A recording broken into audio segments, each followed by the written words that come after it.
Hey guys, it's Roy from RLocal12 and EpicDroid.com, and I'm here with a super quick video showing you guys how to remove the Supcase Unicorn Beetle Pro case from any device that it supports. So I've been doing YouTube videos for a long time, and I've done a lot of videos on the Supcase Unicorn Beetle Pro. It's a great case, and it's one of the ones that I most highly recommend. However, on every single video I've ever done, I always seem to get a comment, if not dozens of comments, asking me how to remove the case. I'm just going to show you guys here today. So flipping the case over, the first thing you'll see is here in the bottom right corner, and this is in the same spot on every single one of their cases, you'll see that there is a slightly larger notch than there is on the other corners.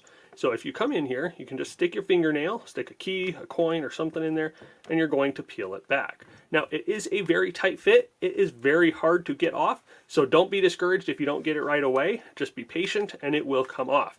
But once you pull back that corner, you're going to start peeling off the rest of the corners.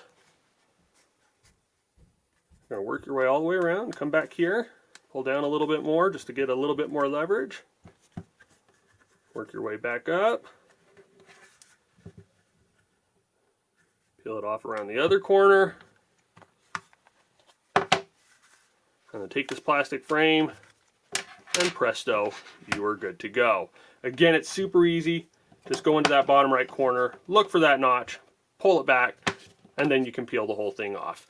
Super easy, super great case. I would definitely recommend it. If you have any other questions about how to remove the case, if you have any questions about the Unicorn Beetle Pro or any of Supcase's other products, please feel free to leave a comment in the comment section down below. I'll reply as soon as I'm available. If you've enjoyed this video, if you want to see more like it, please remember to give us a thumbs up and to share it with your friends. And as always, just want to tell you guys thank you for watching, thank you for all your support, and you all have an awesome day.